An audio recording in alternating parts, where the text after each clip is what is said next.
咱呢，先不给他们打电话，回古城。咱先跟世杰商量商量，得咱们的意见一致了再说。这回，咱可不能再让丁元英牵着鼻子走了。咱现在就去找欧阳雪，马上召开股东会，据理力争。如果他拒绝求和，咱当场退股。董事长，怎么了？乐盛公司把咱给告了。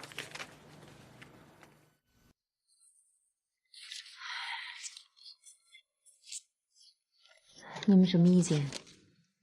这事儿是秃头上的狮子明摆着的。乐盛公司提出的是600万的损害赔偿请求，这600万对咱小小的格律诗公司来说，就是一道迈不过去的诉讼门槛。咱们怎么可能打得起这么天价的官司呢？打赢了，打输了都是死。既然咱打不起也输不起，我们3个商量个意见，求和。格律诗公司拿出最高规格，董事长和我这个总经理亲自去深圳登门道歉，附带10万道歉礼金。当然了，这次求和不一定真的走得通，走不通了，咱再另做打算也不迟。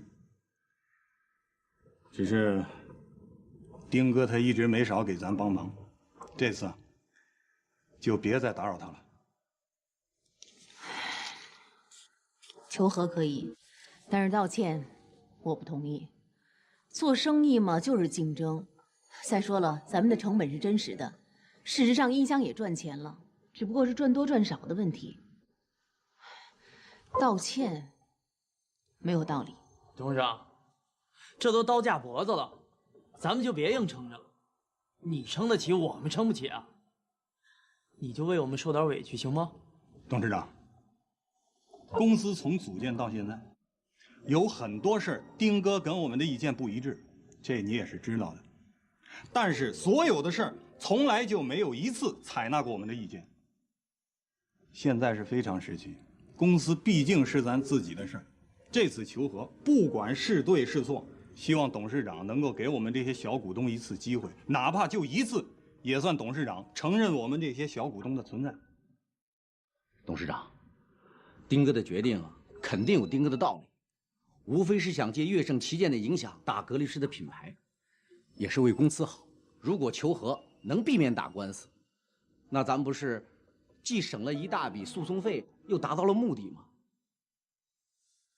其实道个歉也没啥，这人这一辈子，谁还没个低头的时候啊？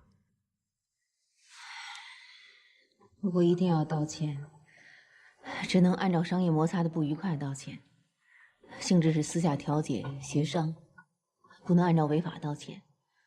是不是违法，那得法院说了算。如果乐盛不是想置咱们格律诗于死地，我想这个结果他们应该可以接受。如果乐盛公司非要把格律诗置于死地的话，道歉和礼金不但不解决问题，反而就等于格律诗自己承认了不正当竞争，那时候会死得更快。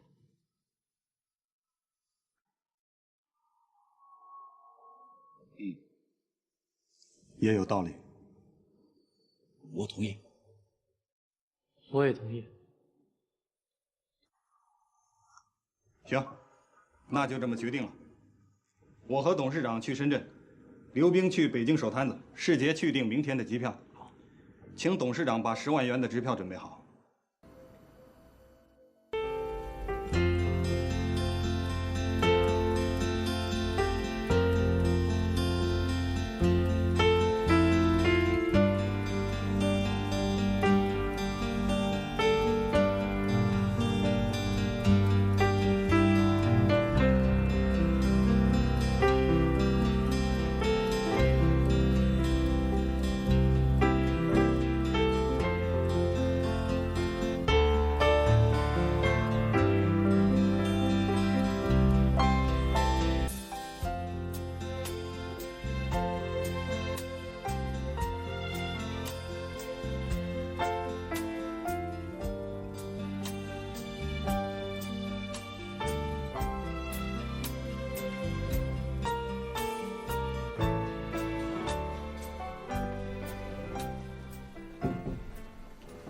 喂，我是赵谦。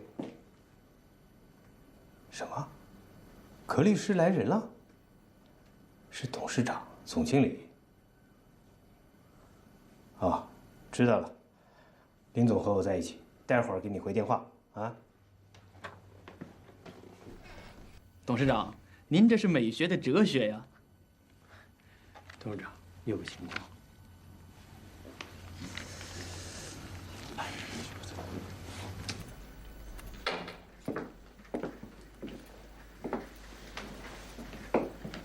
董事长，葛律师来人了，一个是他们的董事长欧阳雪，一个是总经理叶晓明，他们现在就在公司总部的接待室，方秘书正在招待他们，他们是来谈和的。谈和？他们什么时候接到的起诉书？他们应该是昨天下午接到的起诉书。这么快就来了？这已经到了失态的程度了。葛律师希望庭外和解，开出个大概价码，可以按商业摩擦不愉快道歉，拿出10万元作为道歉礼金。10万？买根棒棒糖合适了。这丁先生也不嫌寒碜。怎么答复？这还用考虑啊？送上门的机会得做秀啊。现在是3点1刻，你去应酬一下。约定明天上午9点，双方代表在公司会议室正式谈判。然后找几家媒体，明天现场采访庭外调解的情况。葛律师这么做不是不打自招吗？这里会不会有什么圈套啊？有圈套也得接招啊！难道他们登门道歉，还能证明咱们理亏不成？就算是商业摩擦，擦伤的医疗费得付吗？论损失，吃掉葛律师都不够填窟窿的10万元，差距太大了，根本没有可谈的平台。他们是真不知道呢，还是故作姿态啊？怎么都肉麻，所以做秀打发他们回去。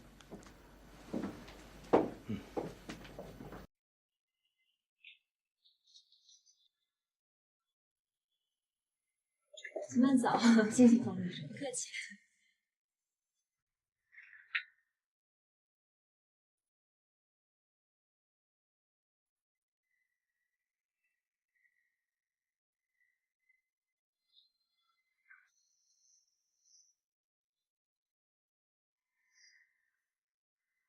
叶总，快到晚饭时间了，你怎么安排？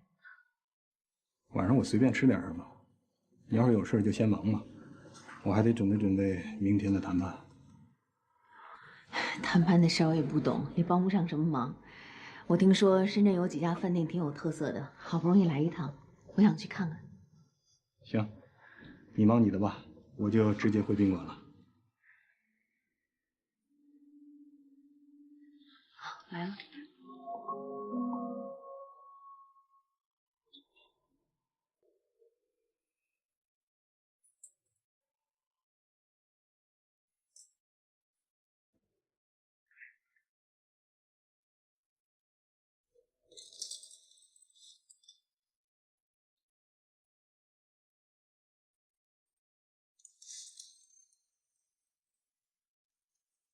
喂，世杰吗？是我。我刚从悦盛公司回来，已经约好了明天上午9点正式谈判。不好说。只见到了赵总，表面上呢也看不出什么，人家还挺客气。刘冰已经去北京了，也只能这样了。咱们现在是没有退路了。好吧，明天我会第一时间给你通电话，就这样挂了啊。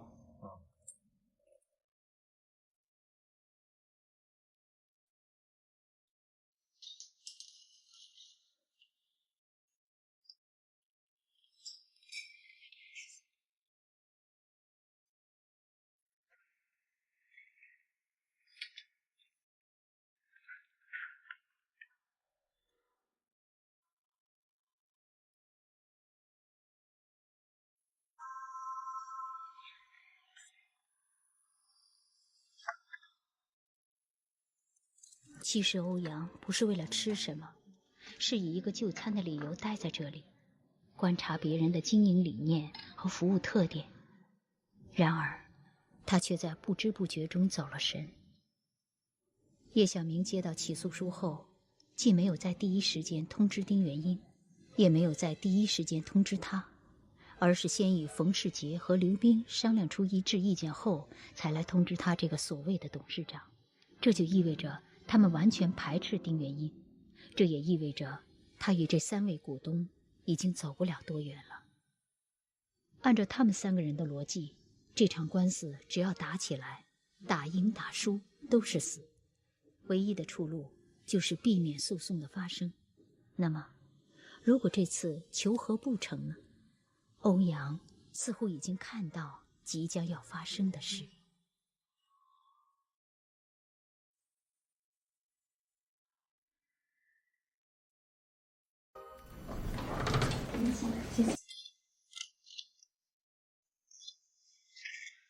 欧阳董事长，请坐。叶总，请坐。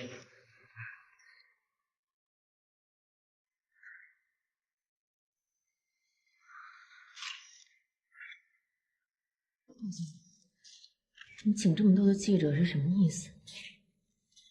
这场诉讼是中国音响业第一例反不正当竞争案，在社会和媒体引起了广泛关注，尤其是业内人士和音响发烧友更为关注，这很正常。欧阳小姐，叶先生，欢迎你们到本公司。我们开始吧。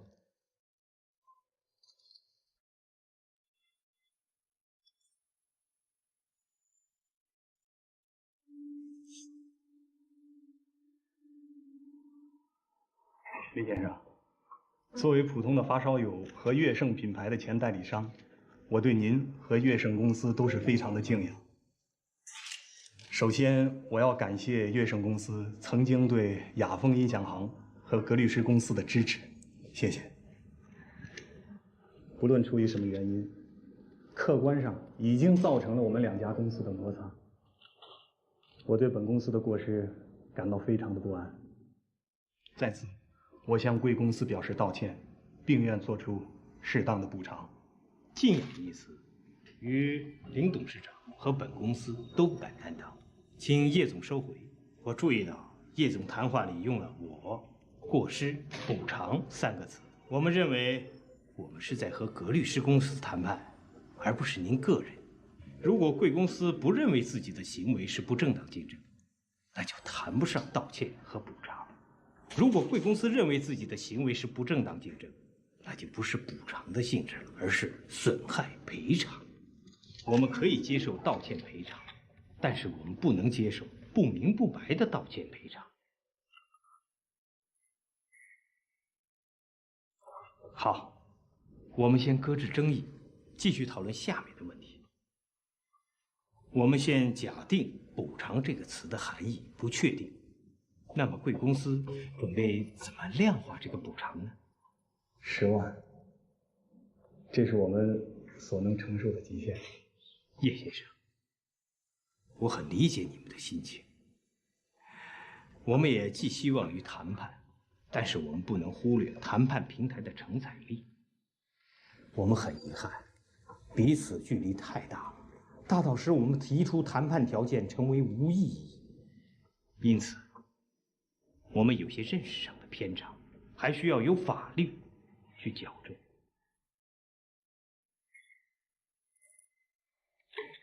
林先生，你们的观点是出于肯定能打赢这场官司，但是我认为不一定。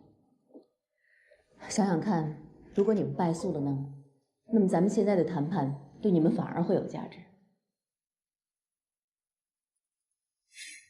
师姐，谈判破裂了，我现在跟欧阳雪就去机场。这么快？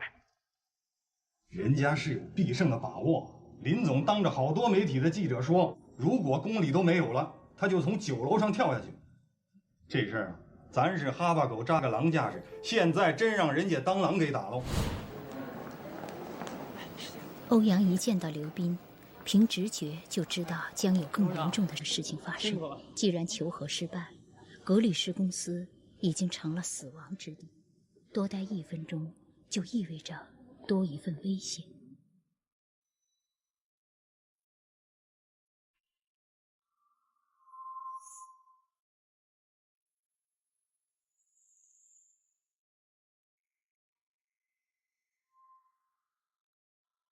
董事长，事情已经到了这种地步，我们也就没什么可隐瞒的了。直说吧，我们3个要求退股。当然，公司法规定，股东可以。我不想辩解什么，也没什么好辩解的。音箱测评啊，音箱说明书这些事儿呢，咱就不说了。去年8月份之前，这个销售利润不抵经营成本，公司一直亏损。8月份之后，销售量上来了，才开始盈利。截止到今年6月，一共盈利是17万，总算是看到点希望。可音响展一下子花出去23万，还是亏损。照这样折腾下去，谁也受不了。就现在吗？手续他们都带来了，也不费什么事儿，免得董事长老挂着这事儿心烦。行。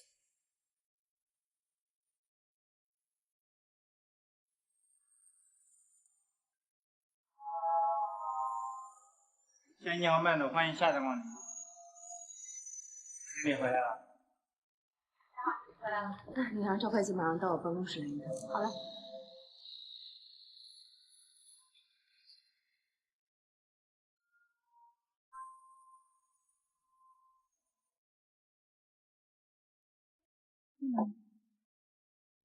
经理，你找我有事？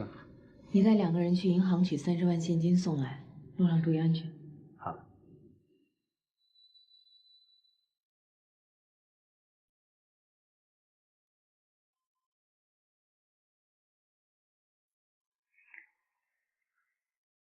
开始吧。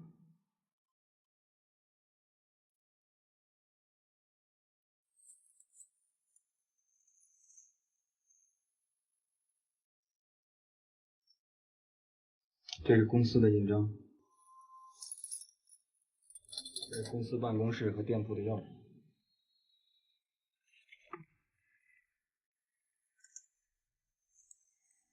这是世杰负责的货物进出账目，我负责的公司经营账目。这是我们的3份股东出资证明，这是空白的股份转让协议书，您填一下就可以了。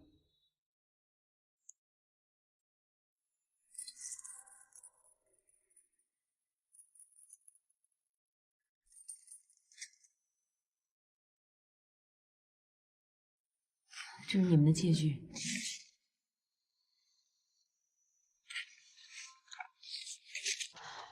你们填吧，我签字。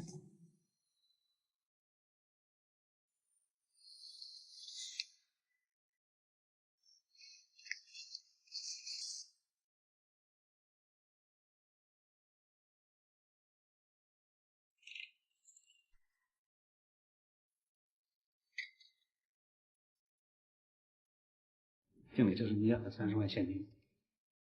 没你的事儿，你去吧。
你的7万，你们俩给我打个收条。你的17万包括那辆吉普车，当初作价是5万，现在过去1年了，该折多少？你说个数。那车一直都是我自己开，还折啥价呀？按原来的算吧。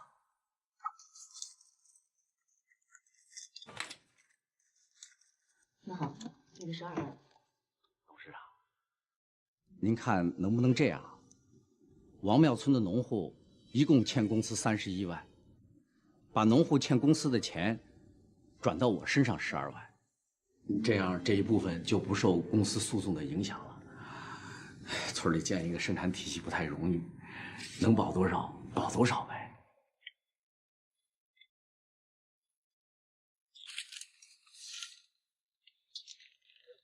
都在这儿了，你想保哪块儿自己挑吧。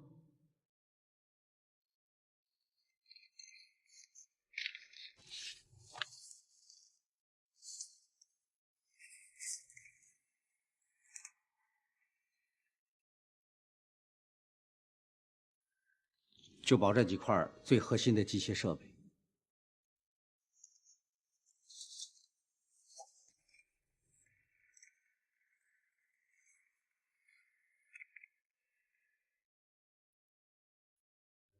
总共是14万4千元，超出转让股份2万4千元。你看这样行吗？我把这些农户的借条先拿走，我再给你打一个2万4千元的欠条，1个礼拜之内，我一定把钱给你送来。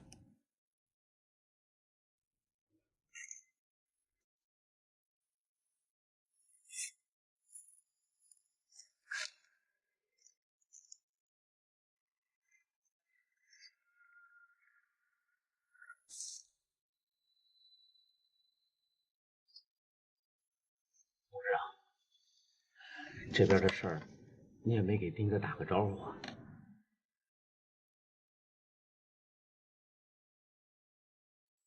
你们不是说这次就不打扰大哥了吗？打个招呼又怎么样？他能挡住你们退国？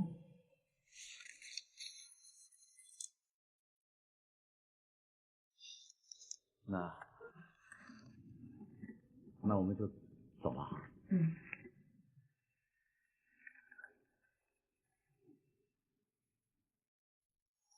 董事长，我也不怕你们笑话，我有个要求，我虽然不是公司股东了，可我还想留在公司里干，给我一个打工的机会行不行？既然公司都垮了，给谁打工去？现在公司不还没垮吗？你要是愿意，你就打吧。嗨，那我先把叶总的工作接过来，明天就去北京。董事长，我先走了。刘斌在承受一种心理压力的同时，也释放了另一种心理压力。他达到了有效的避险与保留希望的双重目的。一颗提着的心终于放下来了。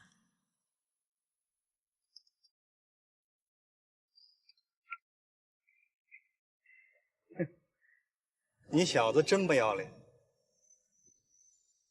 我也想要脸，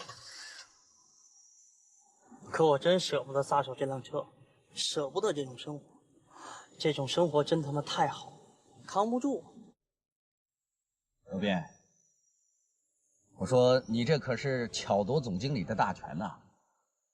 我是说万一这次公司没垮，那你这个打工的咋说也是公司的元老，那以后见你我都喊你刘总啊。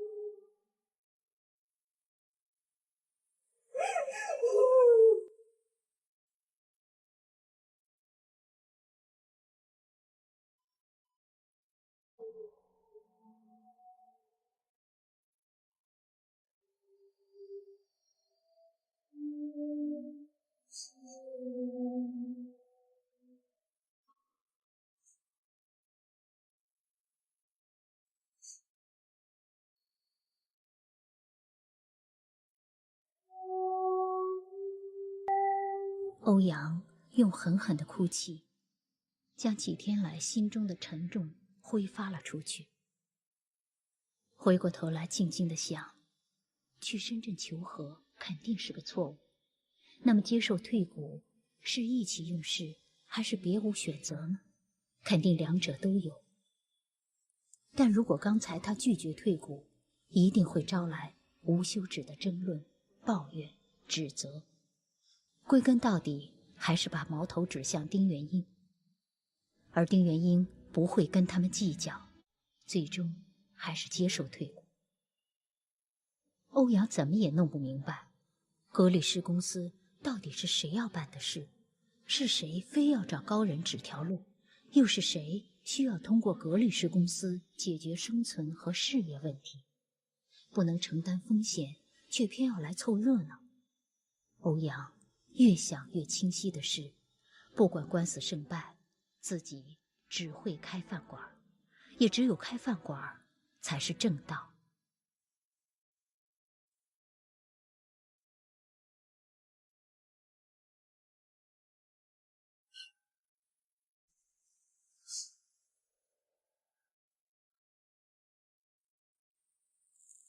现在去哪儿？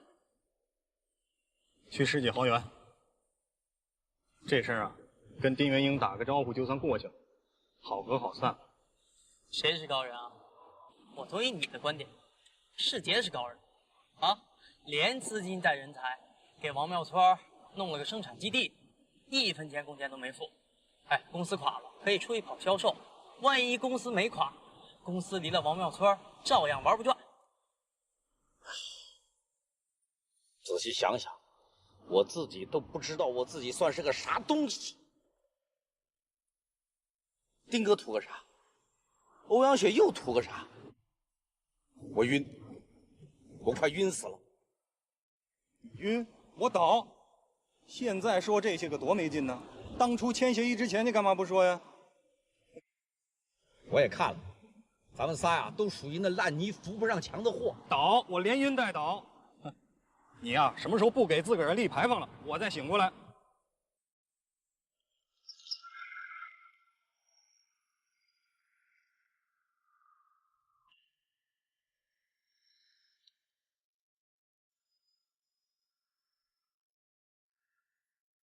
车上有这么多现金和借条，我就不上去了。我在这看着车。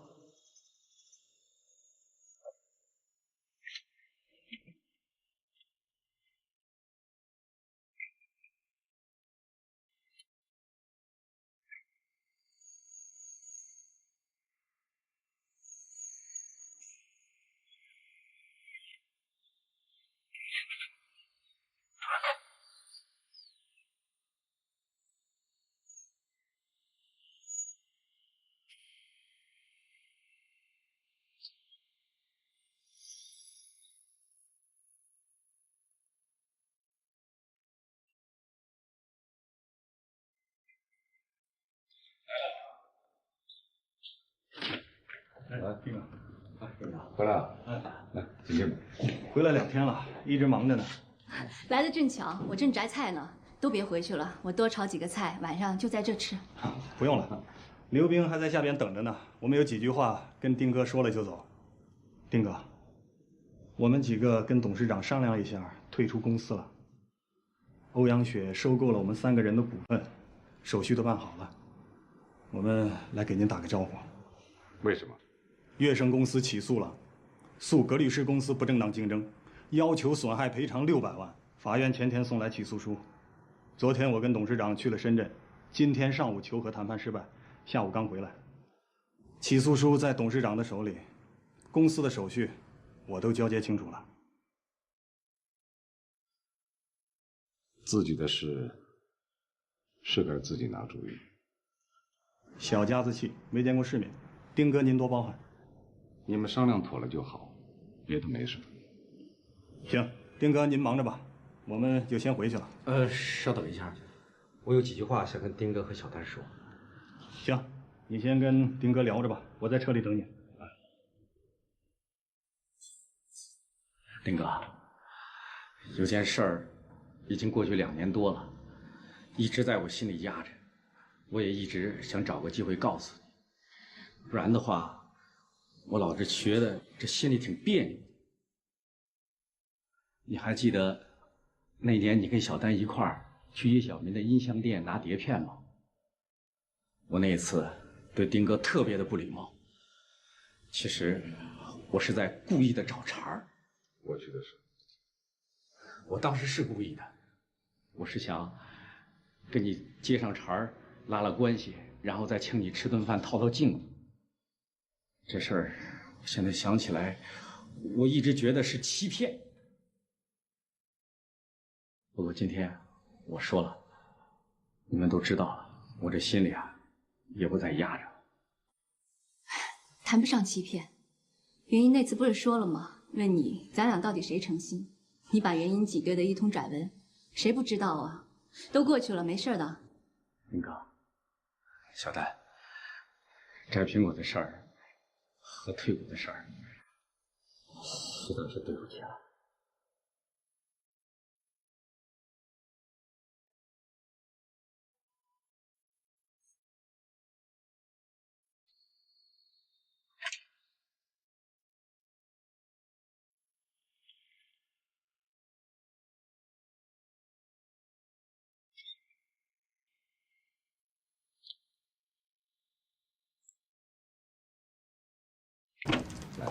大哥，小丹，欧阳来了。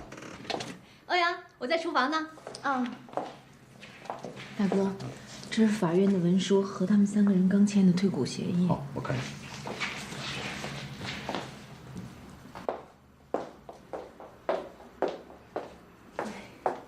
你这口饭吃到嘴里还早着呢，别做了，咱们出去吃。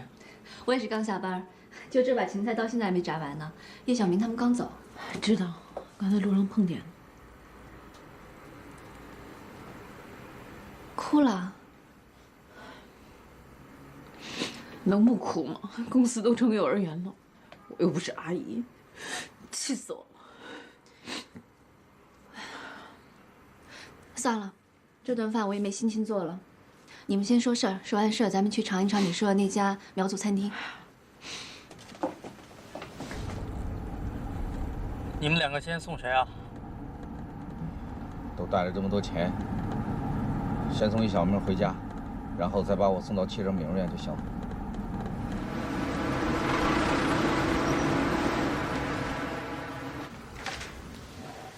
没想到他们会找那么多的记者去谈判现场，最后林宇峰当着那么多记者的面说，如果没有公理，他就从楼上跳下去。大哥，现在公司就剩我一个人了，您说这怎么办啊？我除了开饭馆，别的都不会干。现在就是没官司，我也管不了这公司，更别说有官司了。先应诉，不经过诉讼不好处理，败诉了简单了，都是人家的，省事儿；胜诉了，公司就值钱了，也简单了。想卖就卖，想托管就托管，重组自营也可以，随你了。我咨询过律师收费，从15%到30%不等，600万的争议标的，就按15%计算的话，也得要90万，那还不如把公司给律师算了。谁给你规定打官司一定要找律师呢？这个官司不复杂，只要把证据实事求是地陈述清楚就可以了。萧亚文的素质不错，也有一定的法律知识和商务经验，跟你们大家都熟。你公司出20万，他就可以给你做诉讼代理，到北京去找他一趟，征求一下他的意见。那要是亚文能打的官司，小丹也能打吗？能，但不适合。萧亚文接这个案子有和工作发生冲突的问题，只是冲突成本低。小丹的工作性质不适合在媒体露面，时间也不好协调。20万，眼都红了。就这点事儿，给5万我就给你们打了。大哥，你说咱们是不是不正当竞争？小丹是律师，你问他。至少现在我仍然认为，只要是合法的竞争，就是正当的竞争。如果合法的竞争体现了不正当的竞争，那不是竞争本身的问题，一定是法律的问题。这个案子的法律关系并不复杂，复杂的是观念、角度、立场。我现在说不好，我需要思考。我需要思考，我跟元英要的礼物到底会带来什么样的结局？合法的杀富济贫，是不是允许存在的合法竞争？当初谁也没有想到会有今天的退股事件，更不会想到后来发生的事。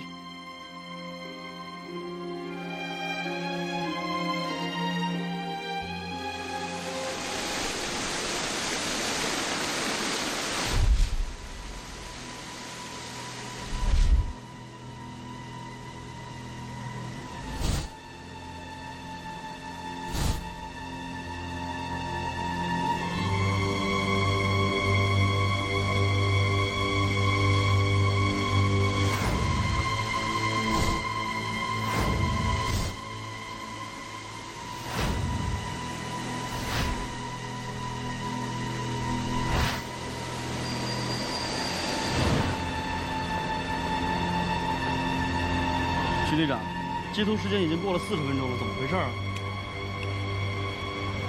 前面俩刚才打电话来了，说今天不交货，什么时候交货改天再打电话联系。你们这几天再盯着吧。那这2个家伙比兔子还狡猾。那行，许队长，我们先盯着。好，周伟，人已经上去了，你先盯着。我们先撤了啊，晚上6点过来接你班。明白，明白。俩丸子，谢谢。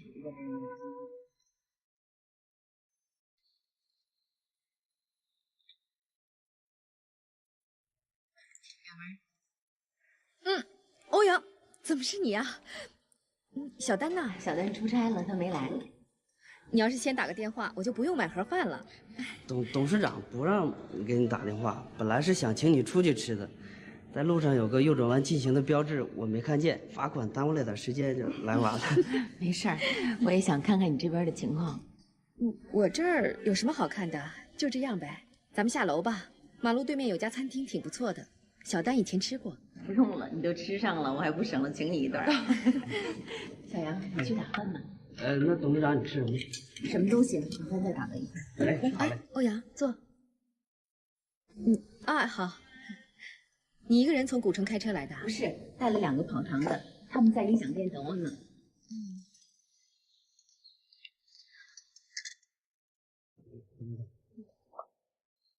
你们慢慢吃，我到那边去吃。谢谢。找我有事吗？岳胜把葛律师起诉了。知道，报纸都登出来了，说葛律师摸了老虎屁股。哎，这事儿可闹大。我把公司所有的材料都带来了，大哥让我来找你，想请你做我们葛律师公司的诉讼代理，代理费20万。我做诉讼代理，那怎么行？大哥说你素质不错，有一定的法律知识和商务经验。他还说这个官司其实不复杂，只要把证据实事求是说清楚就行。听大哥的意思是，只要你不嫌钱少，这个事儿就没问题。这不是钱的问题。葛律师是丁总操持的扶贫公司，我能有个拍马屁的机会就不错了，哪还敢要扶贫的钱啊？问题是我行吗？大哥让我来找你，肯定是有他的考虑。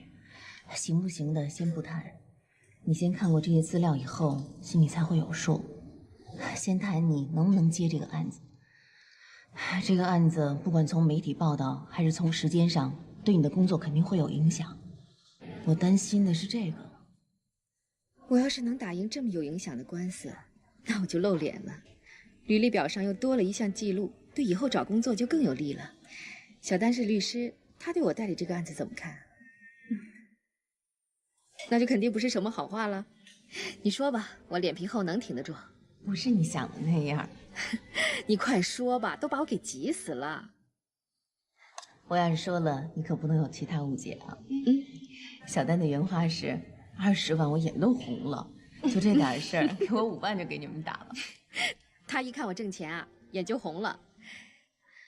既然丁总和小丹都这么说，那这个案子就是我能应付的了。行，这案子我接了，但是有个条件啊，再也别提什么代理费了。你看你那可不行，找你帮忙就是因为请不起律师，20万已经很省钱了。要是真请不起律师的案子，丁总在这之前就不会做了，也不会让你来找我。谁都想挣钱，可挣钱不是这个挣法呀。那好，代理费也可以先不谈。你把材料留下，我看看，熟悉一下情况。啊，你在音响店休息不方便，我住的地方你也去过，我把门钥匙给你。下午你在我那儿休息一会儿，晚上咱们再商量。不了，我先把小杨送回去。下午我还想去春熙大世界去看看呢，趁这趟来北京，给饭店采购点东西。我已经知道你这儿了，到了你快下班的时候，我过来接你，然后咱们再一块儿去你那儿。嗯，行。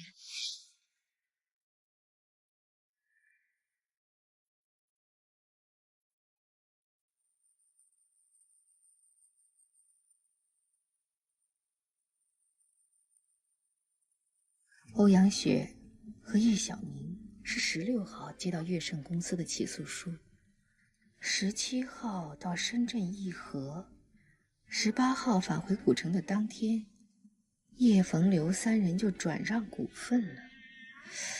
不难想象叶冯刘3人对诉讼结果和公司前景的悲观，也不难想象欧阳雪在股份转让协议上签字时的情景和心情。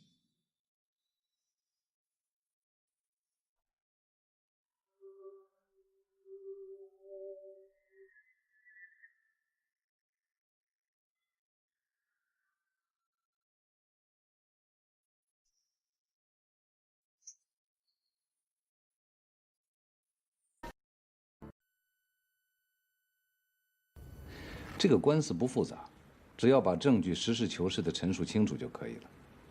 萧亚文的素质不错，也有一定的法律知识和商务经验，跟你们大家都熟。你公司出20万，他就可以给你做诉讼代理。徐队长，接头时间已经过了40分钟了，怎么回事啊？大哥让我来找你，想请你做我们格律师公司的诉讼代理，代理费20万。我做诉讼代理，那怎么行？材料你都看过了吧？都看过了，明天跟你去古城。明天就去古城？这么说，你已经心里有数了？不是我有数，是这事儿本来就有定数。以我对丁总的了解，丁总不可能没有预见到这场诉讼。既然预见了又不去规避，那只有一种解释：这场诉讼绝不是偶然的、被动的，是设计和预期的，是计划的一部分。既然是计划的一部分，丁总一定是想通过这场诉讼达到什么目的。至于诉讼代理，如果不是我打这场官司，那打这场官司的就很可能是小丹。行啊，亚文你。那依你看，大哥想通过这场诉讼达到什么目的呢？至少通过诉讼的媒体报道，让市场了解格律诗产品的低成本、高质量，提高产品的知名度。如果乐盛败诉，除了合作就没有多少选择了。如果合作，那格律诗公司在未来的2、3年内将会有一个高速的发展期。我没看出来。你不是没看出来，你是根本就没看。你心思啊不在这儿。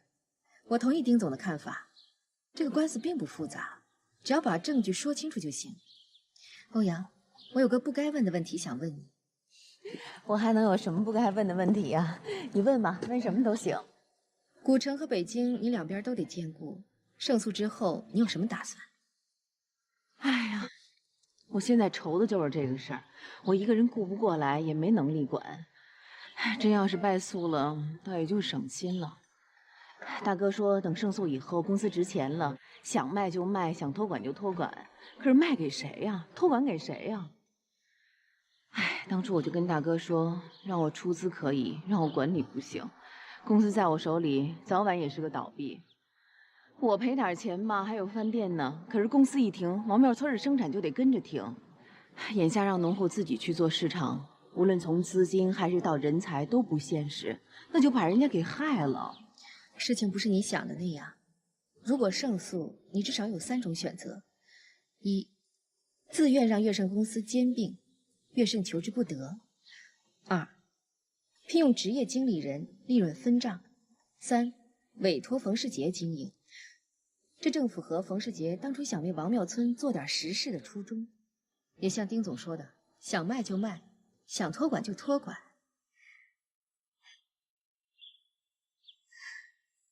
欧阳，我有一个趁火打劫的非分之想，如果冒犯了，我先向你道歉。你看你什么都没说呢，道的什么歉呀？如果可能，我想买你一部分股份，加入你的公司。你可想好了再说啊，说出来我可就当真了。下午我看过材料就有想法，只是有趁火打劫之嫌，不好开口。但是等胜诉了以后再提，我还不如现在趁火打劫，心里来得干净点。不过我想让你相信，我不管入不入股，都会打好这场官司。这本来就是一块擦不掉的黑，也只能黑着点了。亚文，我真想拥抱你了。我去写字楼看你的情况，就是想打你的主意呢。本来我想打完这场官司以后再跟你提这件事儿。你要是真的不嫌弃，你就把公司管起来。咱们上车吧。好啊。你看，咱们这是干柴烈火，两厢情愿，多好啊！我盘算了一下，能凑31万。亚文，你听我说啊，你必须得等打完官司以后再入股。万一败诉了，不能把你拖累进去。另外，你要想入股，就得绝对控股，必须有绝对的权利，不然公司还是没有人管，一点意义都没有。资金不是问题，还是按照以前的垫资方式。你是小丹和大哥信得过的人，有知识有能力，你接公司我最放心了。我的机会就在于败诉的风险，等打完官司，我就不该有机会了。如果可以胜诉以后再入股，以叶小明他们的资历，他们理当比我有优先权。胜诉以后公司升值，如果按升值后的股价入股，我就得承担更多的负债；如果按现在的股价入股，我得到的就是叶小明他们理当优先得到而没有得到的东西。我还不如人家来的光明磊落，所以我的机会就在于败诉的风险，在于应诉之前。我本来就是个打工的，输了接着打工。对我来说，能有个往牌桌上凑的机会就已经很不错了。如果悦盛公司对诉讼没有信心，那这官司他们还打吗？要是叶小明他们能跟你有一样的想法，他们也就用不着退股了。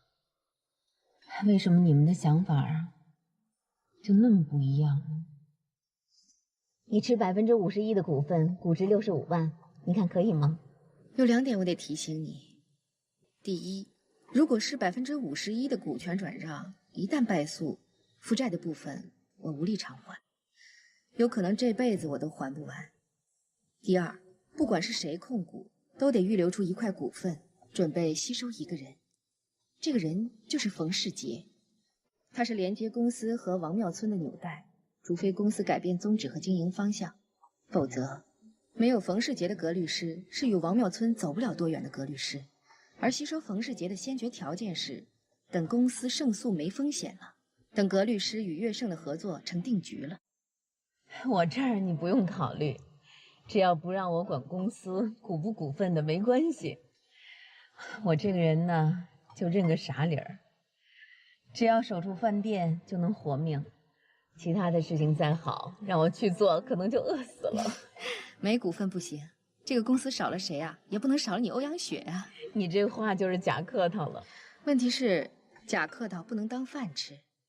葛律师扶起王庙村之时，就是葛律师受制于王庙村之日，而葛律师的价值也在于此。万一将来公司不行了，我就把音响店改成餐馆，有你这么多年的经验垫底儿，我也饿不死了。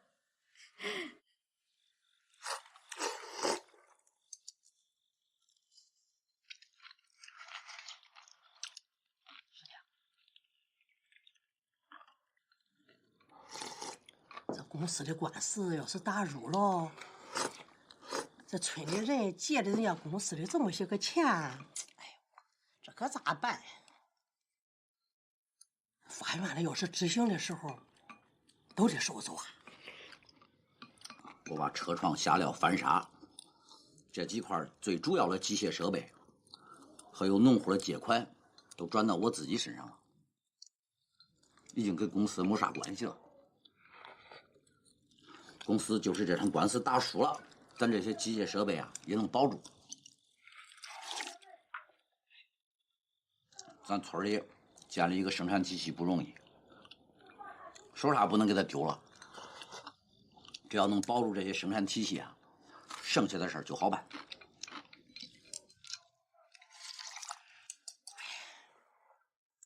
不是好好的吗？这一看这出这么大个事儿，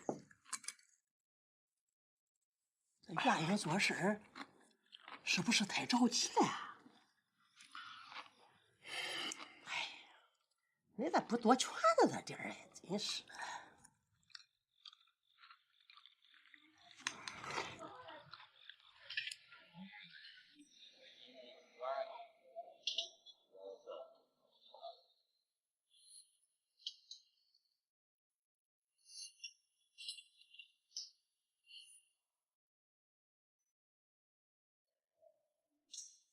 哎，这边呢，来。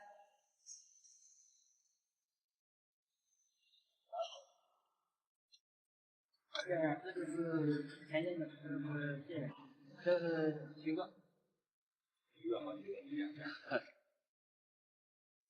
哎，服务员，加菜。别动！走，别动！你俩，快开始了！谢谢你。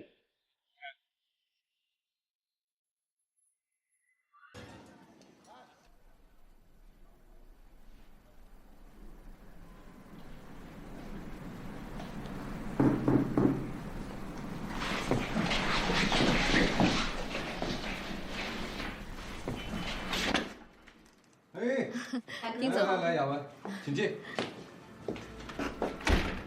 有点乱啊！来过来，请坐。啊，丁总，哎，一晃都3年了。别丁总了，我早就不走了。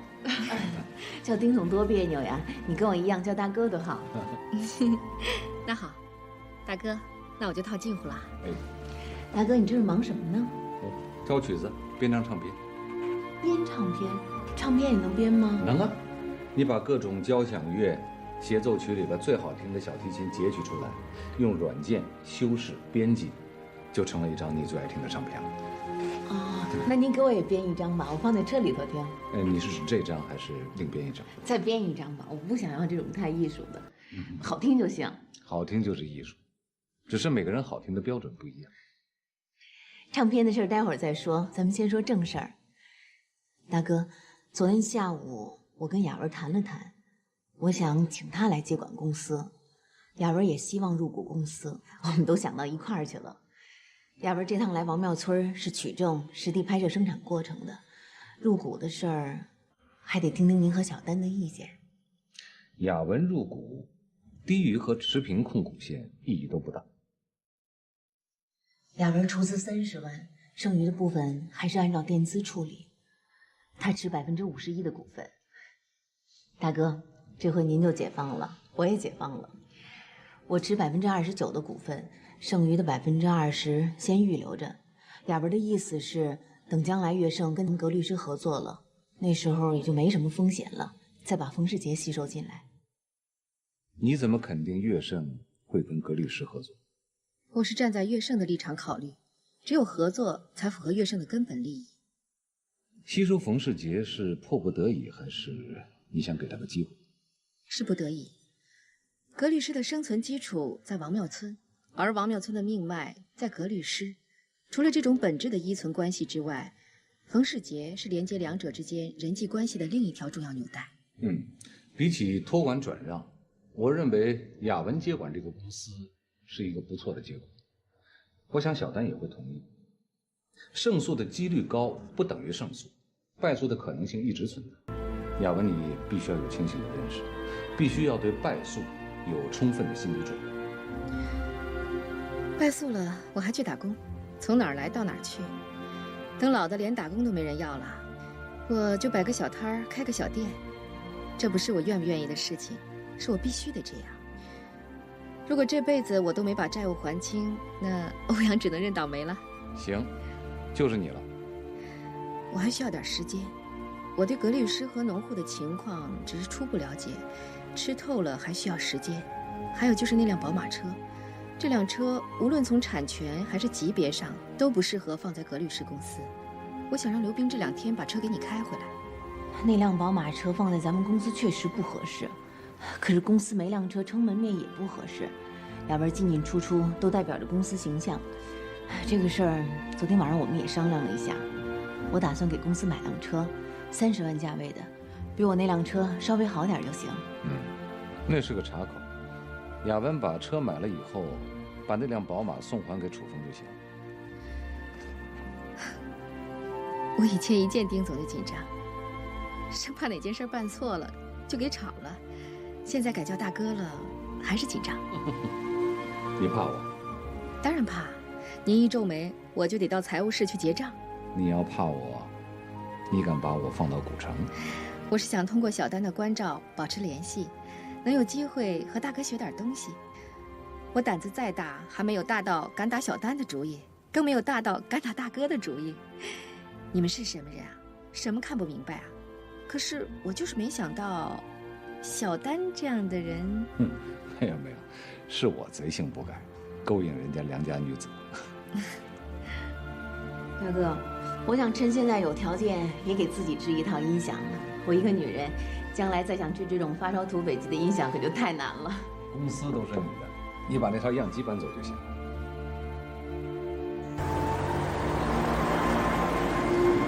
除了拍摄取证以外，还得找几个证人出庭作证。给预备股东扩大会议做记录的那位赵丽静老师一定要去。好的。等你拍完以后，再把每道工序的几个加工户代表召集在一块儿开个会，跟他们说说开庭的时候去北京作证的事儿。行。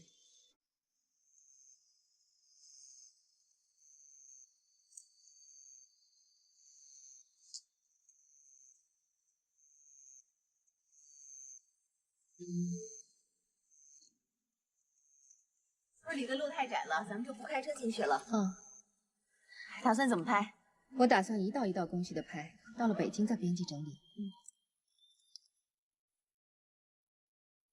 这是基督教的教堂吗？是。基督教会是村里唯一有组织的专业户，教会里大多都是妇女，爱扎堆干活。他们给半成品打包装是最后一道工序。走，咱们进去看看。好。这儿原来是个小学校，后来就废置了。洪大妈，哎呦，大妈，大家都忙着呢。快坐下，哎，不用，您不用招呼我。大妈，这是我的朋友肖雅文。您好，妈。我们是来拍你们怎么干活的，你们该怎么干还怎么干啊。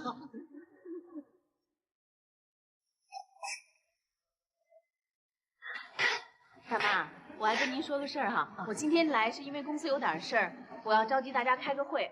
一会儿呢，我会挨家挨户的跟几个加工户说，让他们去木工房等我。你们教会也派一个代表到这儿来开个会，好不好？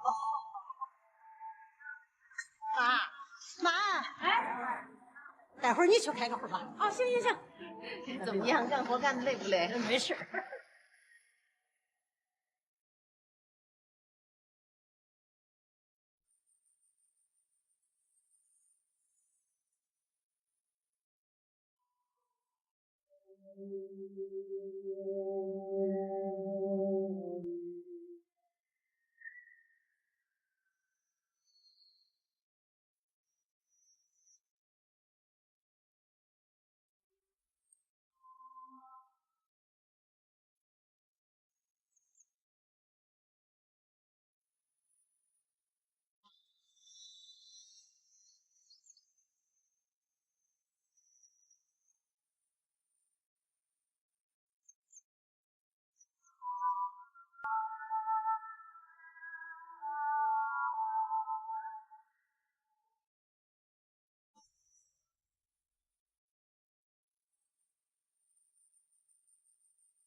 这噪音这么大，街坊邻居没意见吗？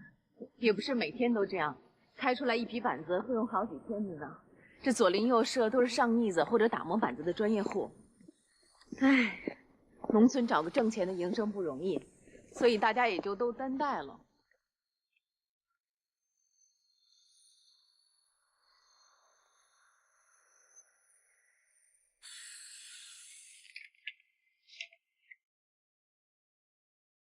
部长是活，差不多人都到齐了啊。今天有个事儿跟大伙儿说一说。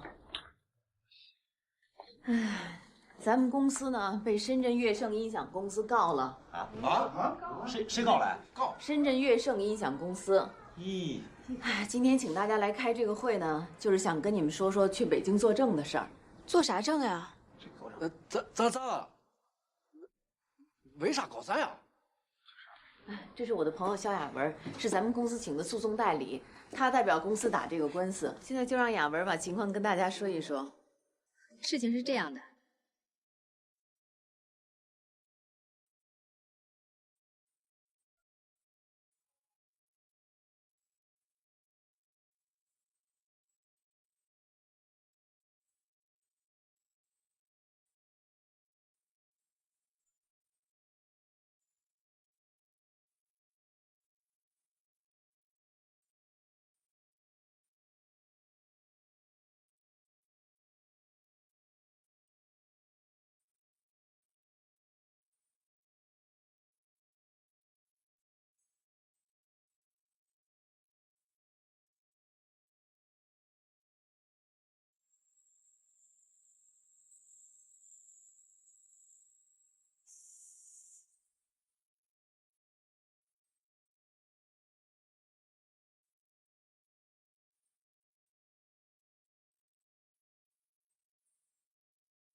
哎，队长做的辛苦了啊！队长，完成的不错，都抓来了。好，回队以后抓紧时间写报告，完事儿将车送你回家。明天放你们一天假。谢谢队长。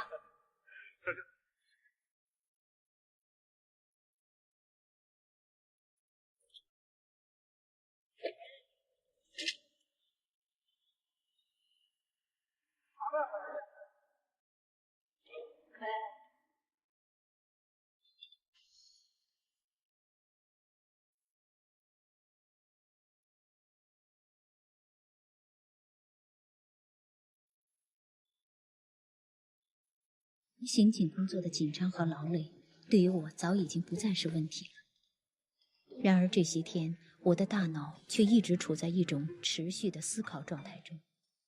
工作中一有空闲，就会思考最近发生的一系列事情。我的思想和心理正在经历一次从未有过的冲击，有很多问题要急于去弄清楚，确切地说，是找原因弄清楚。我把想法写在了纸上。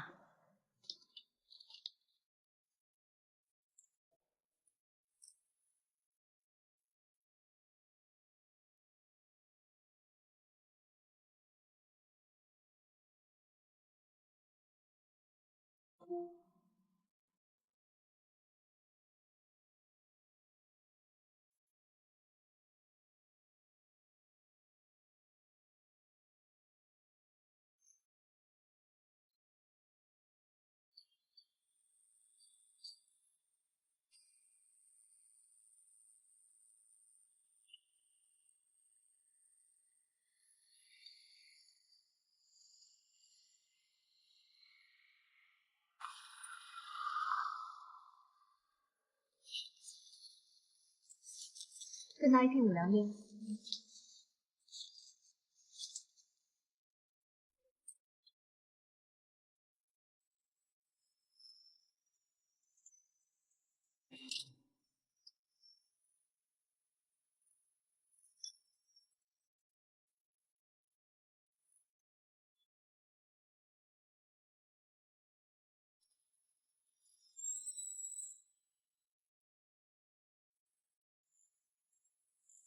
元英，我回来了，你10分钟以后下楼，我去接你。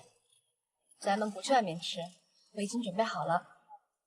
好，一会儿见。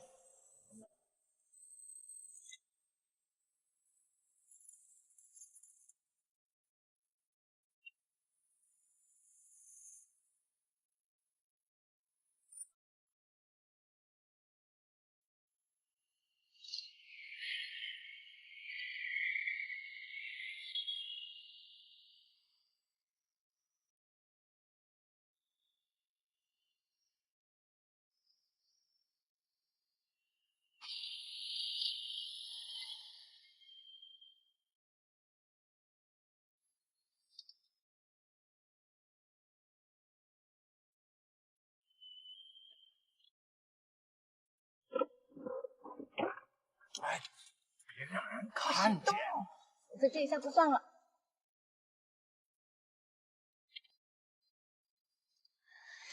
做饭了吧？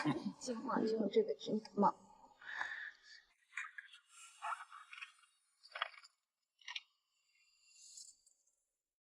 萧亚文来过了，前2天他去王庙村收集证据。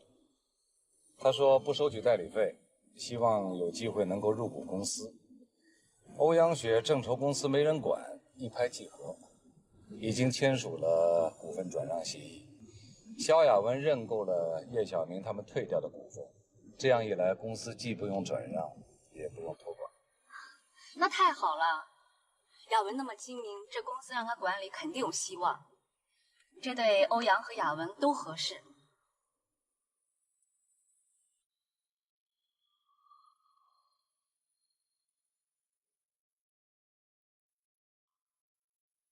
亚文不简单啊！这些天我想了很多，关于文化属性，关于你和我，关于悦盛公司和王庙村，关于以前发生过的和可以预见的。我好像从来没有像现在这样这么沉溺于思考，好像突然有很多话要跟你说，很多的问题要和你讨论。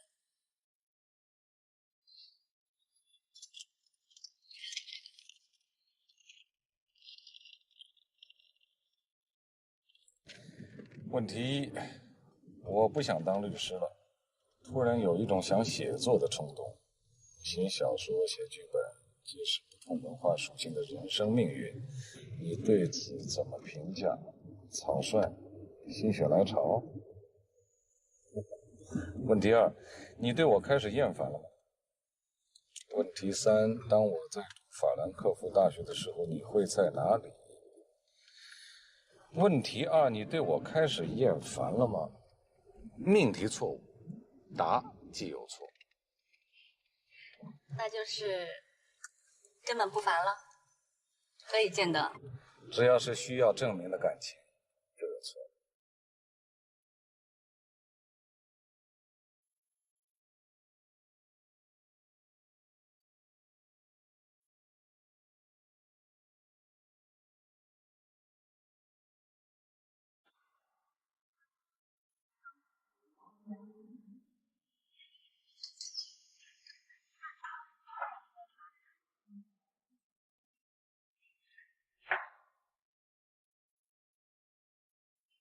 的不喝。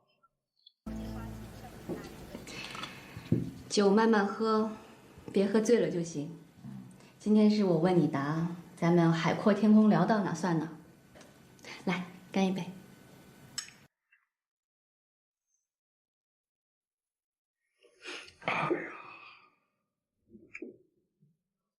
先回答你字条上的第一个问题，你不是可以做，也不是我或者你父亲希望你做，是你适合这样做。人从根本上是面对两个问题：一，生存；二是要回答生命价值的问题。你安住了吗？没有，我脾性太重，牧师都说我没救了。杀富济贫，破坏性开采市场资源，让井底的人患上精神绝症，这些都是已经可以预见了。我也有了犯罪感。如果林宇峰真的跳楼了，我就觉得更有罪了。这和击毙罪犯不一样。可我就不明白了，扶贫错了吗？法律承认和允许的竞争错了吗？如果农民不靠自己所能，那贫困农民的出路在哪？怎样才能得救？这根本就不是就事论事可以回答的问题，还得落到文化属性上，还得说觉悟。所以我认为，中国应该多一个由你注册的强势文化传播公司。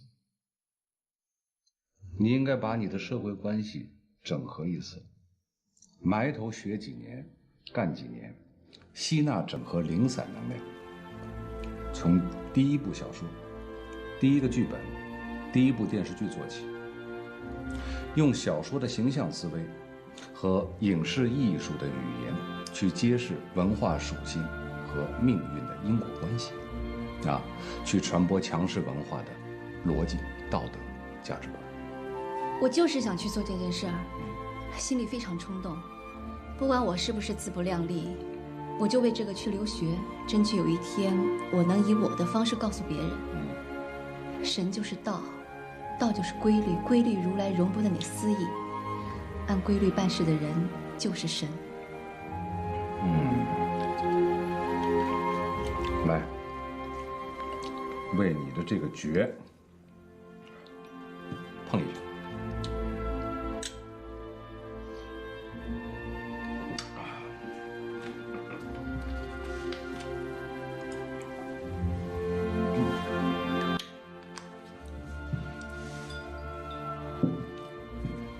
当我在法兰克福大学读书的时候，你会在哪？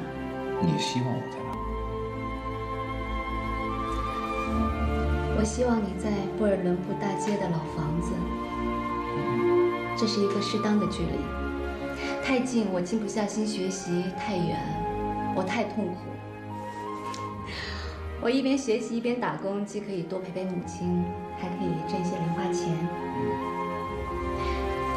我每个周末去柏林看你，这样每过一天就离周末近了一点。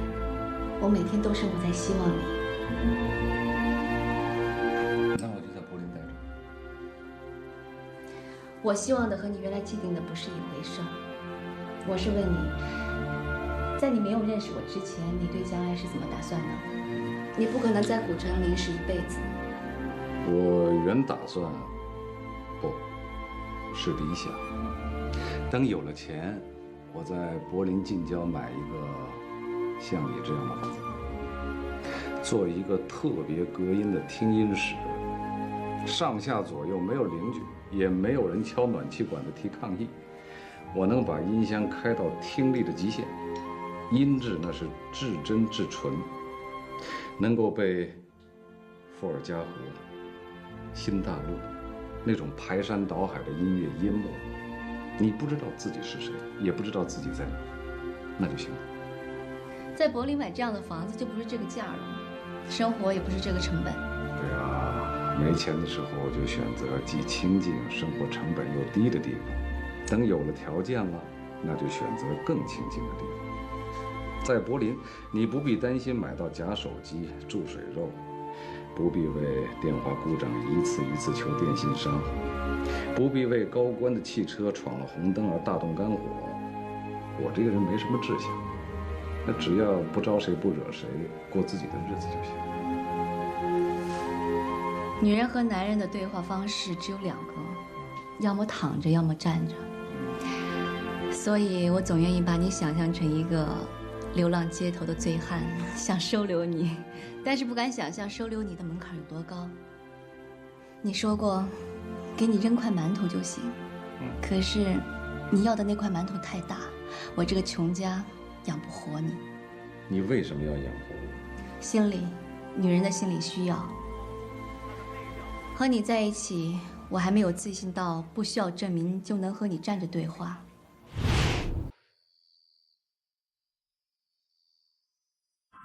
在我跟元英谈天说地的那个晚上，中国家庭影院音响的龙头企业伯爵公司却笼罩在一种如临大敌的沉闷气氛中。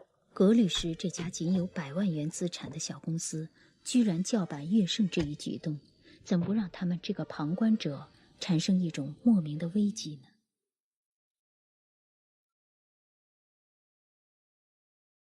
董事长，董事长，你好。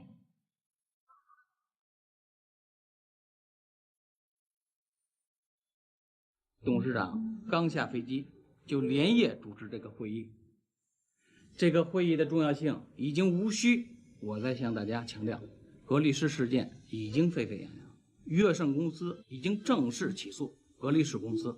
今天的会议就是研究乐盛与格力士诉讼案可能会对伯爵公司产生的连带影响，并据此拿出这个相应的对策。市场调研部提交的电子邮件报告我看过，还是请刘部长先谈谈情况。好的。调研部认为，这不是一件简单的商业纠纷案，也并非不关我们伯爵公司的痛痒。格力士事件有理由可以被解读为是一次音响价格战的序幕，消费者有理由产生持币观望的心态。事实上，伯爵公司的销售已经受到了影响。如果格力士是一次有计划、有预谋的攻击行动，一旦他攻击乐盛得手，双方优势互补，就会对伯爵构成威胁。所以现在不是我们想不想被卷入的问题，而是我们想不想都要被卷。我们都知道，80年代初，靠收录机起家的雅艺音响，雅艺固定资产从30万发展到2个亿，用的是10年的时间；而从2个亿到破产，仅用了3年的时间。我们知道，格力士的幕后人物丁元英，通过各种渠道，我们调查了这个人。此人是柏林大学的经济学硕士，先后就职于柏林的 HNS 国际金融投资公司、北京通达证券公司、柏林世界经济周刊经济发展战略研究员。此人曾创办私募基金。据业内人士估计，私募基金受托资本至少超过2亿人民币。在不到1年的时间里，他又从股市卷走至少2个亿。这个人性格孤僻，不善交往，也没有什么名气，但是真正了解他的人，对他都有一个共同的评价：鬼才。我的打算和你的打算需要结合，需要建立一个结构。说到底还是我太贪了，还想天长地久，还想站着对话。你告诉我，你认为我将来做文化公司能挣多少钱？然后根据这个参数，你给我一个建议。我以前跟你说过，国家机器不缺一个迟早要被淘汰的女刑警，而社会应该多一个有非常作为的人才。依你的条件、阅历、资源，你在15年当中挣1000万没有问题。我给你2个建议吧：一，你不要以求职应聘为生，拿学位没什么太大的意义，应该是什么有用学什么，只要不影响创作经营，学他个10年8年的，就为有个学习环境。第二，我借给你500万，年息按3%计算，第15年一次清偿本息725万。你预支这笔钱，在柏林买一个这样的房子养着我。房子折旧按2%计算，15年就是150万，加上15年的利息是225万，你的绝对风险是375万。这就是你要找我对话的代价。于我而言是经营资本，于你而言是什么？如果5年以后你嫌我老了呢？有可能，而且还不止这一个如果。也许5年以后你嫌我平庸了呢，也许有一天你把我扫地出门了呢，但这都不影响独立的债权债务关系，也不改变今天的事实。5年以后我不嫌你老，你就可以不老了。5年以后我变成了一个色狼，值得你回头看一眼吗？好，采纳你的建议，定案。来，为中国文化圈即将多出一个声音干杯！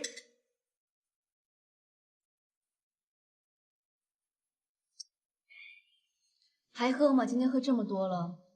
就是你说我像流氓的那次，我跟韩楚风2个人喝了2瓶（括弧没喝完，都倒了）。今天你采纳了我2年以前的建议，我非常高兴，得喝。只要不是我觉到悟到的，你给不了我，给了我也拿不住。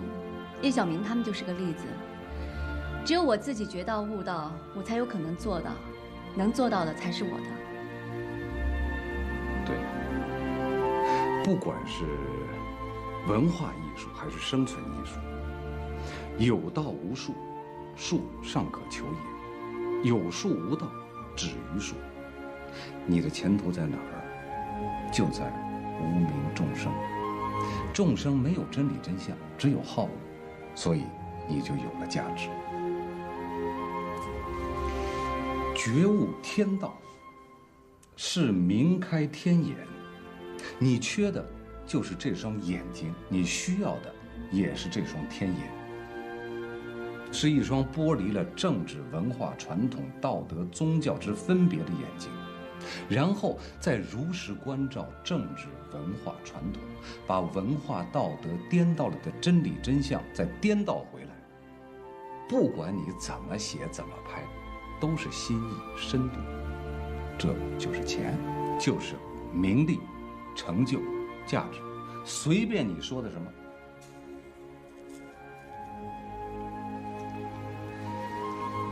昨天下午，我坐在房间里听音乐，听前苏联红军合唱团的《伏尔加河》那首曲子，翻来覆去听了很多遍，脑子里浮现了俄罗斯抗击拿破仑、抗击希特勒的画面，很伤感，也心里有点不是滋味。俄罗斯是一个伟大的民族，历史上没有什么人能够战胜他们。但是在世界2大阵营50多年意识形态的对抗里，他们却输在了他们还没有完全读懂的文化里。而美国尊重客观规律的文化，赢得了靠飞机大炮根本赢得不了的胜利，以至于连联合国都成了一个失宠的王妃。在中国，有人动不动就拿民主指责共产党，但是他们根本就不知道，中国的政治文化也是传统文化的牺牲品，把沉寂了几千年的文化属性问题都记在一个只有几十年的政党的账上，这不公平，也不是真实的国情，啊！